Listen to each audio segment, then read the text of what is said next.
بسم اللہ الرحمن الرحیم۔ جی آج کا ہمارا ٹاپک ہے ٹیکسیشن آف گفٹ۔ یہ بڑا امپورٹنٹ ٹاپک ہے کیونکہ اکثر ایف بی آر کی طرف سے اس میٹر پر نوٹسز بھی ایشو ہوتے ہیں۔ تو آئیے شروع کرتے ہیں۔ اس میں ہم ڈسکس کریں گے کہ انکم ٹیکس آرڈیننس کے مطابق گفٹ لینے کے لیے کون کون سی شرائط کا پورا ہونا ضروری ہے، اور ایک ویلڈ گفٹ کے لیے وہ کن افراد سے وہ گفٹ لیا جا سکتا ہے۔ جی اس کے ساتھ ہی ہم یہ بھی ڈسکس کریں گے کہ اگر یہ کنڈیشن پوری نہیں ہوتی تو ان کے کیا کانسیکوینسز ہو سکتے ہیں۔ تو آئیے اسے ڈیٹیل سے دیکھتے ہیں۔ جی اسے انکم ٹیکس آرڈیننس کا سیکشن 39 سب سیکشن 1 اور کلاز ایل اے ڈیل کرتا ہے۔ جی اس کے مطابق subject to subsection 3, any amount or fair market value of any property received without consideration or received as gift other than gift received from relative as defined in section 85 subsection 5۔ جی اس کا مطلب یہ ہوا کہ کوئی بھی رقم جو بطور گفٹ لی جائے گی یا کوئی پراپرٹی لی جائے گی، اس کی رقم لینے والے کی انکم میں ایڈ کر دی جائے گی ما سوائے اس گفٹ کے جو کہ ریلیٹیو سے لیا جائے گا۔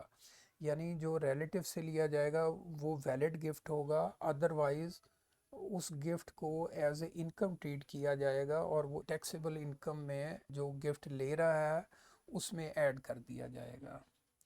جی اس کے اوپر سب سیکشن 3 کی بھی کنڈیشن اپلائی ہوتی ہیں، تو اسے ہم دیکھتے ہیں۔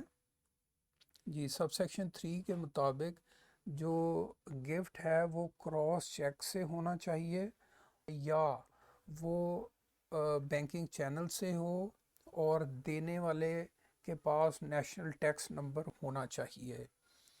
تو ان دونوں میں سے کسی بھی طریقے سے وہ گفٹ جو ہے وہ وصول ہونا چاہیے۔ تو اسے ہم ایک سمرائز فارم میں دوبارہ سے دیکھتے ہیں کہ کوئی بھی گفٹ جو ہے پہلی کنڈیشن یہ ہے کہ وہ ریلیٹیو سے ہونا چاہیے، اور اس کے بعد وہ جو وصول ہو گفٹ وہ ان دونوں میں سے کسی طریقے پر ہو، یعنی وہ کراس چیک سے ہو یا وہ بینکنگ چینل سے ہو، اور دینے والے کے پاس نیشنل ٹیکس نمبر کا ہونا ضروری ہوتا ہے۔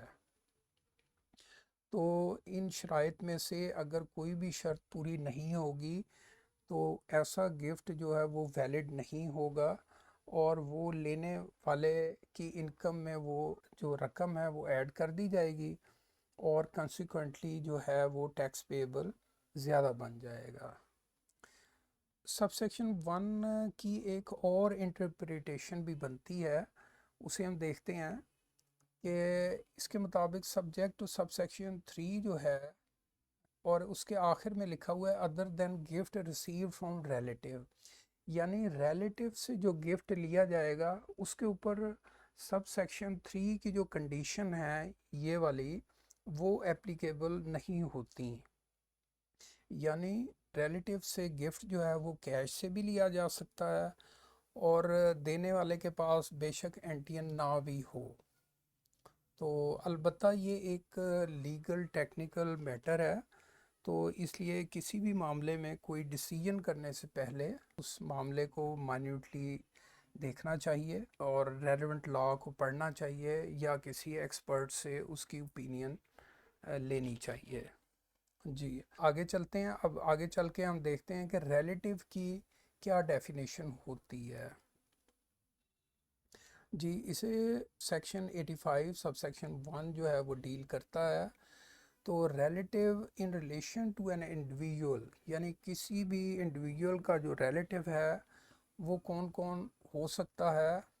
اس میں ایک تو یہ ہے کہ این انسیسٹر، آباؤ اجداد، یعنی والد صاحب، دادا جی، اور اسی طرح والدہ صاحبہ اور نانا جی، تو یہ انسیسٹر ہیں۔ اس کے بعد یہ ہے کہ یا وہ descendant who of any of the grand parent, یعنی گرینڈ پیرنٹ کی اولاد میں سے کوئی ہو، یعنی جیسے دادا جی ہیں ان کی اولاد ہے چچا، تایا، پھپھو وغیرہ، اور اسی طرح نانا جی ہیں ان کی اولاد ہے ماموں اور خالہ وغیرہ۔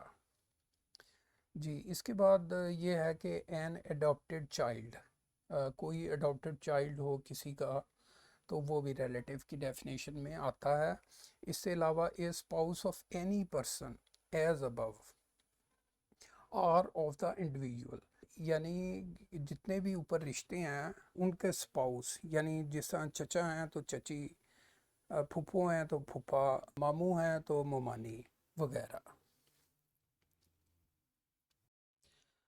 امید ہے آپ کو یہ ویڈیو پسند آئی ہوگی۔ ویڈیو دیکھنے کا بہت شکریہ۔ اللہ حافظ۔